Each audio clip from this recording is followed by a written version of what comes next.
kita lagi ada di Malang. Ini perjalanan ke ke wisata Pujon Kidul ya. Kurang lebih kita perjalanan berapa menit, Pak? 10 menitan. 10 menitan. Dan ini uniknya kita diberhentikan di pool bis di sana ya. Dan kita dijemput nih sama pengelola wisata yang berkolaborasi dengan BUMDes. Di belakang tuh ada Teh Tanti ya. Ada semua. Wow, keren. Luar biasa enak ya. Tuh, kalau pengen lihat angkutannya, alat transportasinya. Mudah-mudahan ini juga bisa direplikasi nih. Nah, tuh. Oh, keren. Kalau di Bogor disebutnya odong-odong kali ya? Iya, sama. Iya, oh sama Mas. Sama odong-odong ya. Nah, ini drivernya. Keren guys. Luar biasa.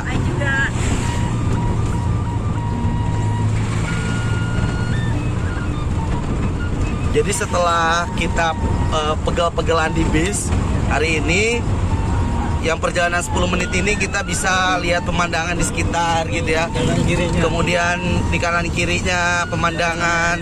Buah apel. Oh iya, ini buah apel nih, kebun apel tuh. Kebun apel ya. Keren. Ya, ini kebun apel semua. Nah, ini kebun apel. Jadi pohonnya kita bisa lihat langsung tuh.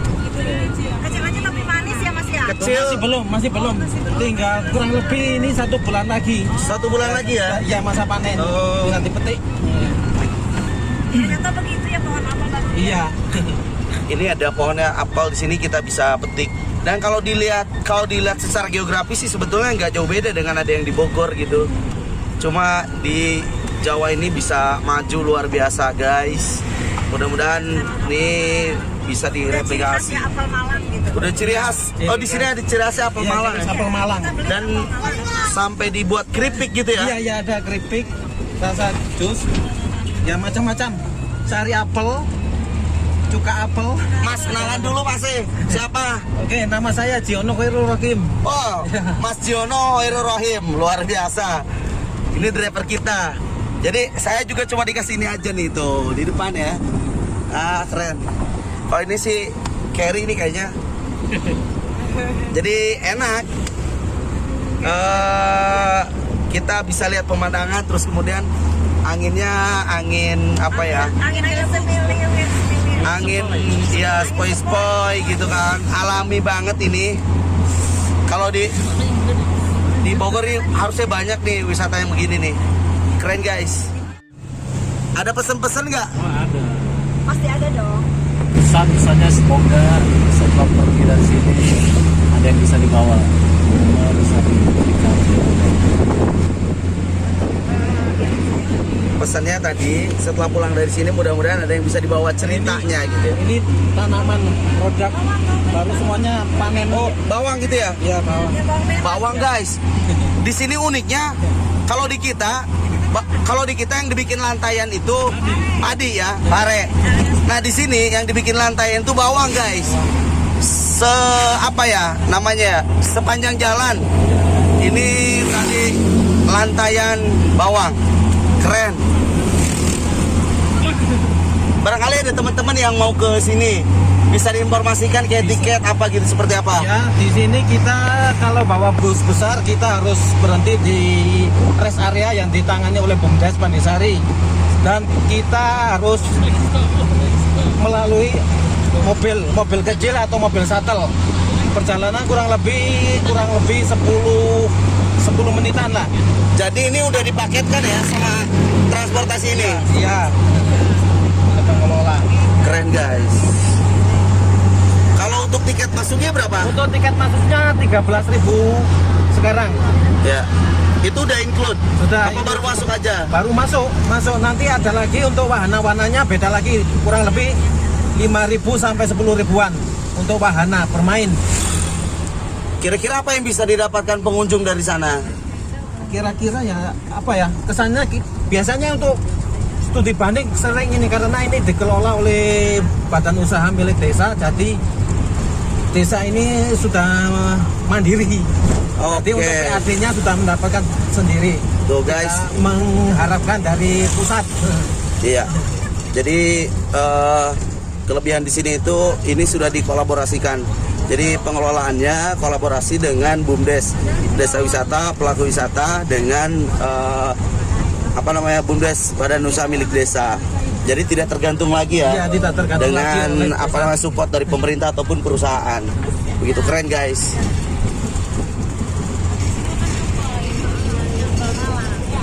Di sini sangat terkenal dengan apel Malangnya guys. Sama bakso Malang ya. Iya, bakso Malangnya di mana kalau di sini mas? Di Bogor tuh banyak bakso Malang. Tapi itu asli atau tidak? Yang ada di Bogor. Biasanya orang Malang yang Iya. Oh gitu. Iya. Nah ini kita udah nyampe nih di tempat parkirnya nih. Tuh guys, kita udah nyampe tempat parkirnya. Lumayan sih representatif lah. Oke, selamat berlibur dan selamat menjalankan studi banding. Siap. Makasih mas. Guys, kita udah sampai di di tempat parkirnya di wisata Pujon Kidul. Nah tuh guys, ini tempat parkirnya guys. Pemandangannya tuh. Iya. Keren guys, pemandangannya luar biasa. Dan kita tadi pakai transportasi itu cuma 10 menit guys. Kebetulan yang berangkat tadi 2 kloter. Panitia dulu ya. Di sini ada Mbak Nabil. Hai guys, welcome. Di mana kita? Di Pujon Kidul. Pujon Kidul ya. Kalau Mbak Nabil dari mana? Dari Jogja. Dari Yogyakarta. Dari Jogja ya. Jakarta. Kita dari Bogor. Nah kalau ini dari Bendara Pusat nih. Ada yang mau disampaikan? Welcome to the Pujon Kidul Malang. Oke, mantap. Mantap. Nah sama saya juga udah ada Pak Jaro nih. Siap. Luar biasa keren. Ini pemandangannya sebenarnya nggak jauh beda sih dengan yang ada di Kabupaten Bogor ya, di Pamijahan. Hampir sama seperti ini. Cuma nanti kita berkunjung ke sini itu. Saya itu Desa Bantar Karet. Itu Ya. tepatnya itu Kampung Lewi Catang. Posisinya itu sama seperti ini. Seharusnya Bantar Karet bisa seperti ini ya. Iya. Ya mudah-mudahan kita pulang dari Malang ini khususnya untuk Pemdes Desa Bantar Karet bisa mengembangkan tempat wisata seperti ini. Kita tunggu aksinya di tahun 2023. Mantap guys. Nah tuh, ini kita udah di tempat parkir guys. Tuh, wih keren guys. Aduh, ketutup guys. Ini ada inohong nih guys dari Nanggung nih. Tuh, lihat, luar biasa. Kita sudah nyampe Pabanggon ya. Di mana ini kita, Pak Ip? Di Malang. Di Malang ya. Malang, desa. Ngomong-ngomong di Malang udah berapa hari? Udah 2 hari. Udah 2 hari. Udah nyobain bakso Malang? Banyak di. Banyak di Bogor. Di sini kalau cuma. Bakso Malang banyak di Bogor guys. Ini kita sih belum masuk. Bentar lagi kita masuk. Kita masih nunggu rombongan ya. Ada beberapa mobil lagi di belakang. Kita sebanyak 60 orang kurang lebih. Jadi kita masih nunggu rombongan yang ada di belakang. Tadi kita baru 3 mobil ya yang udah nyampe. 3 mobil yang udah nyampe sini. Kita tunggu nanti semua baru kita masuk. Mantap, keren deh pokoknya guys. Nah di sini tuh ciri khasnya adalah apel sebetulnya, apel Malang. Jadi rencana kita nanti akan juga ke kebun ya, yang bisa dipetik langsung di sana, kebun apel. Seperti apa nanti penampakannya, kebun apel itu kayak gimana gitu ya, pohonnya, terus kemudian termasuk olahannya, olahan apel itu apa aja sih gitu. Karena yang terkenalnya adalah keripik apel di sini. Keren, mantap, ikutin terus jalan-jalan kita di vlog Anak Desa, mantap.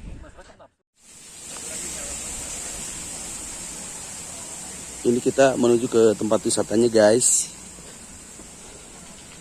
Nah, jalannya enak, udah paving block ya. Kita rencana sih mau diskusi dulu dengan pemerintah desa, mau ketemu dengan kepala desa dan pengurus BUMDes ya, sebagai pengelola desa wisata. Karena desa wisata ini atau wisata ini udah dikolaborasikan begitu dengan BUMDes dan desa wisata. Seperti ini guys jalannya, saya kasih lihat di sekeliling. Nah, situ ada halte-halte guys. Ini juga sama. Nah tuh, coba kita ke aula dulu, ke tempat diskusi ya. Sebetulnya deket sih, tinggal di situ doang tuh. Cuma apa ya, biar lebih enak aja kali ya. Jadi ininya di belok-belok begitu, kayak U, kayak S gitu jalannya. Dan mohon maaf, saya nggak bawa gimbal, jadi agak begini gambarnya. Nah, yang tadi sebetulnya kita masuk dari sana sih. Nah, ini ditutup, kemudian kita dibelokin ke sana, gitu ya. Ada kafe sawah, sini ada gazebo. Nah, lihat. Coba kan kita lihat ya. Ini tempat diskusinya guys. Tuh. Nah, oh pusat oleh-oleh. Ini pusat oleh-oleh guys. Dan ini masnya. Pengelola ya mas ya? Ya. Pengelola. Namanya siapa mas? Mas Pras. Mas Pras ya? Iya. Emang tiap hari begini? Selalu ada ini? Untuk kita kan untuk studi banding itu tiap reservasian aja pak. Oh Untuk gitu. reguler tiap hari. Oh reguler. Iya. Tapi kalau studi banding reservasian ya? Harus reservasi dulu minimal Hamin 3 hari. Hamin 3. Ini desa wisata apa mas namanya? Desa wisata Pujon Kidul. Desa wisata Pujon untuk Kidul. wisatanya namanya Kafe Sawah. Kampung sawah ya? Kafe sawah. Oh kafe sawah. Ya. Kira-kira ada apa lagi yang bisa didapatkan pengunjung di sini? Mungkin sih kenangan itu. Kenangan ya? Iya, sama masakan khas apa dari desa sini. Oke, masakan khasnya apa? Sini tuh masakan Jawa. Oh tuh, Nasi empok, nasi jagung. ada kulinernya juga guys. Ada. Jadi Lengkap. selain kita bisa berwisata, sebetulnya sederhana konsepnya ya. Bener. Hanya mengangkat kearifan lokal dan mudah-mudahan di Bogor, di daerah-daerah lain juga bisa direplikasi. Siap. Mas sebagai apa sini? Saya sebagai ketua unitnya di wisata desa, kayak nanganin tamu studi banding, paket edukasi, terus tari-tarian kayak gitu pak. Nah, barangkali nanti ada teman-teman yang nonton mau reservasi begitu, Siap. harus cari infonya kemana? Mungkin langsung bisa buka di IG-nya Desa Wisata Pujon Kidul. Desa Wisata Pujon Kidul. Iya. Oke guys, nanti saya sertakan Instagramnya ya, seperti apa. Nanti ada Mas, itu lengkap paket-paketnya. terima kasih Mas. Siap. Terima kasih sudah memfasilitasi kami di sini. Siap. Mudah-mudahan tim juga ya terkesan. Siap. Kan begitu ya. Yang paling penting mudah-mudahan pembelajaran ini bisa dibawa ke sana. Paling nggak ceritanya seperti apa Iya, gitu ya. Oke, makasih Mas. Mas. Ya. Nah guys, ini ada tas dari apa nih terbuatnya? Kayak anyam-anyaman. Oh, ini dari ini ya, dari plastik gitu ya? Ya Mbak ya? Betul banget. Ini Dari ada plastik. anyaman guys. Ini adalah buatan ibu-ibu dari Puspa Arum Desa Pujon Kidul. Nih. Keren ya Mbak ya? Keren banget, kreatif banget guys. Nah itu di sebelah sana ada apa Mbak? Di bawah? Di bawah? Sini, ini ada topeng-topeng nih guys. Ini topeng ragil kuning. Ini produk kreatif dari Kecamatan Pujon, Kabupaten Malang. Jadi di sini adalah tempat sentra kerajinan dari masyarakat nih guys. Jadi siapa masyarakat yang punya kerajinan bisa ditaruh di sini, dan juga makanan-makanan. Di situ juga ada makanan-makanan guys. Oh ada ya? Betul. Nah ini menarik nih. Ini dari apa Mbak? Ini dari barang dari sampah plastik ya. Jadi memanfaatkan sampah plastik untuk jadi sebuah kerajinan dan bisa dijual. Jadi sampah plastik bisa punya nilai ekonomi nih guys. Oke. Tuh kita lihat ya. Detailnya seperti ini guys. Ini dari sampah plastik. Ini juga dari botol-botol bekas begitu ya. Iya betul banget. Yang di daun tuh. Boleh Mbak sambil kita muter aja Cuk. Oh boleh. Barangkali. Ini juga ada tas-tas kerajinan. Dan harga di sini juga cukup terjangkau ya guys. Jadi bisa dibeli untuk semua kalangan gitu. Jadi siapa yang berkunjung ke sini semuanya bisa beli gitu. Dan ini sangat lucu-lucu guys. Ini bingkai guys, dan kayaknya ini dari kayu-kayu bekas gitu ya. Di apa namanya? Kayak di tempat mebel gitu ya. Ya betul. Ini dimanfaatin tuh guys, keren. Pokoknya ini semua produksi dari desa. Jadi dari semua RT yang punya kerajinan bisa ditaruh di sini. Sangat kreatif idenya.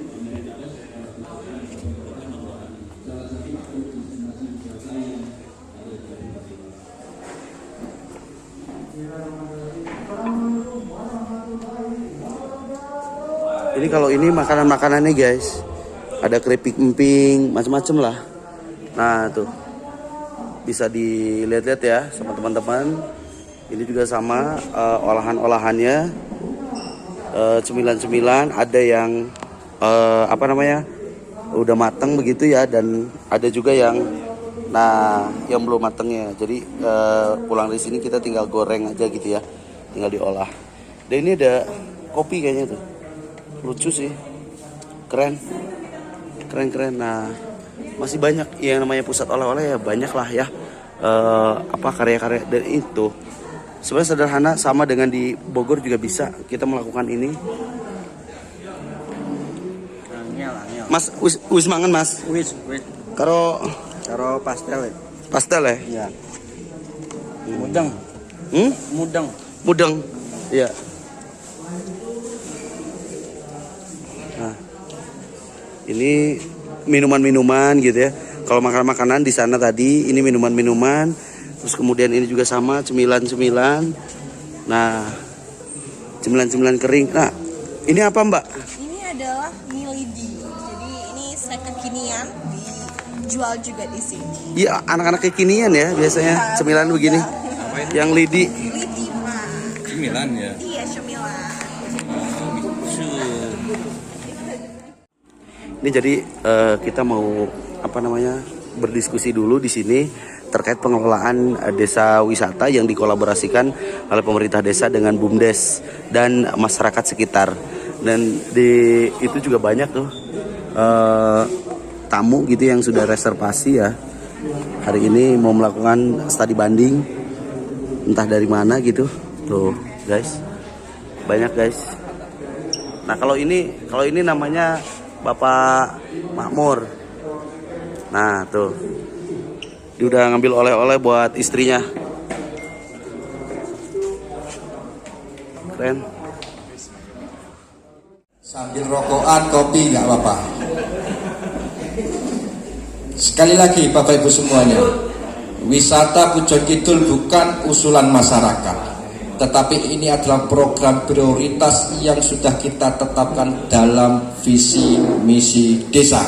Di tempat Bapak punya potensi, punya masalah, tetapi dalam perencanaan pembangunannya semua diserahkan dalam musyawarah desa, biasanya Pak dibagi rata. Kalau dibagi rata, berapapun uang yang diterima desa, sebagus apapun program pemerintah desa, biasanya sulit terrealisasi. Permasalahannya di mana? Ya kita multi tafsir regulasi. Pemahaman kita dalam perencanaan pembangunan, kita menganut ada 3 asas.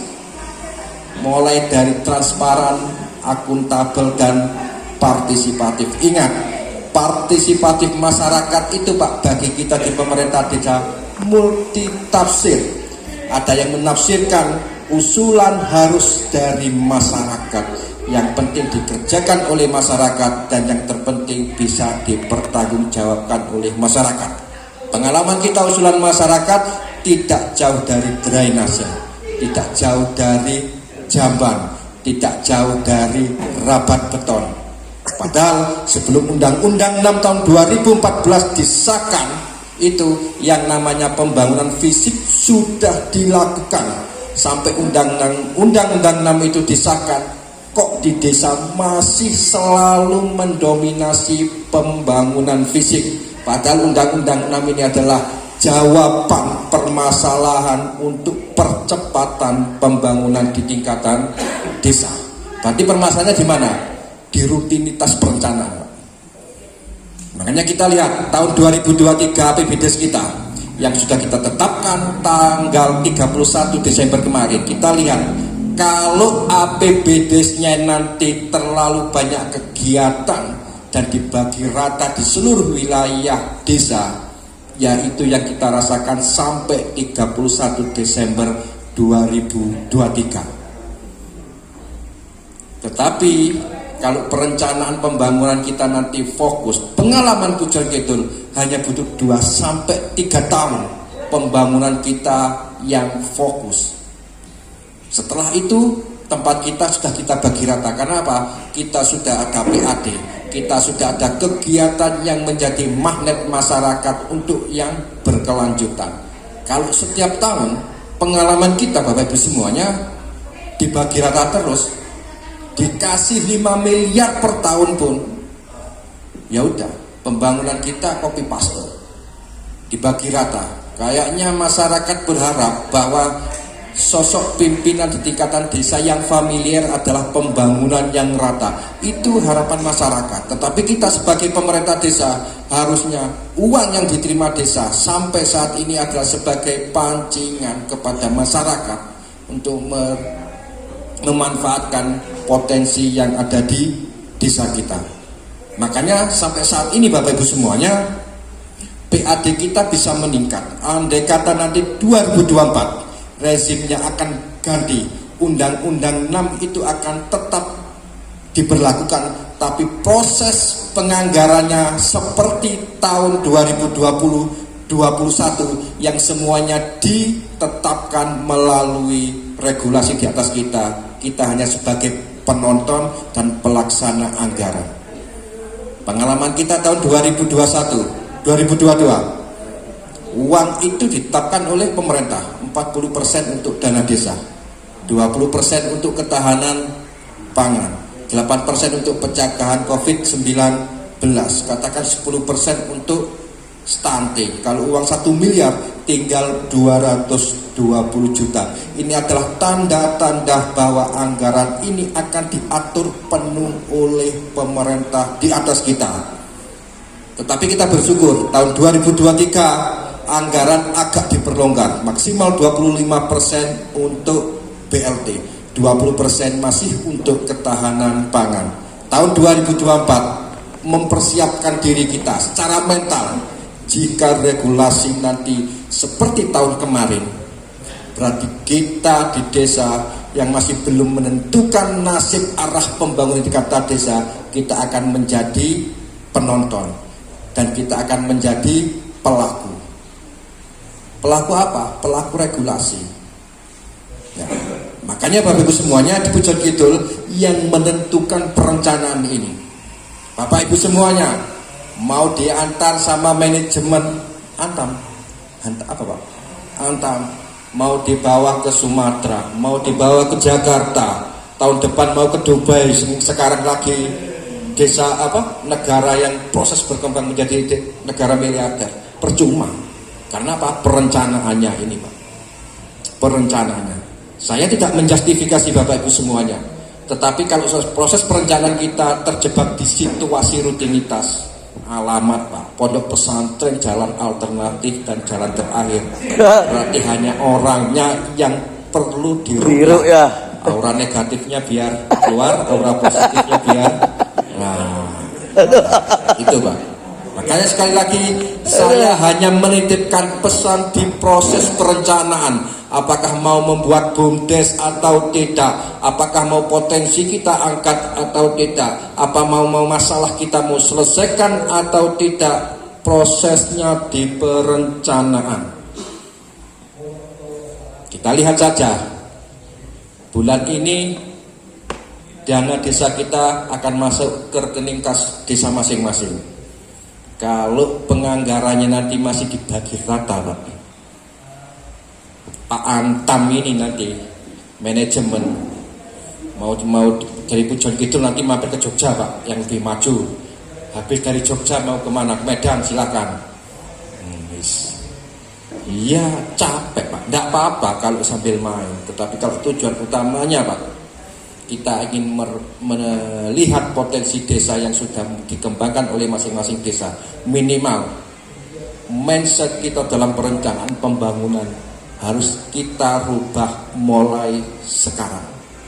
Mau nggak mau ya itu Pak jalan keluarnya. Kecuali di tempat Bapak sudah ada potensi, sudah ada pionirnya yang sekarang dan hanya perlu dikembangkan. Tetapi kalau masih belum sama sekali, masih sampai posisi tahun 2022 yang dilakukan hanya aspal, talut, bedah rumah dan jamban, jangan berharap tahun 2023 ini ada potensi yang akan kita angkat, yang akan kita jadikan potensi ekonomi untuk masyarakat.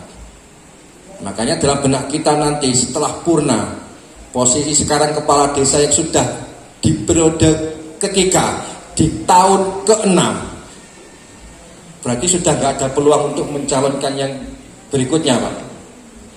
Nanti kita akan membuat cerita jelek atau cerita baik untuk anak cucu kita. Ya, itu yang akan kita hadapi. Bapak Ibu semuanya, saya hanya menitipkan pesan. Saya tak menggurui, saya tidak menyuruh, tetapi apapun makna yang saya sampaikan, minimal hati kita terketuk.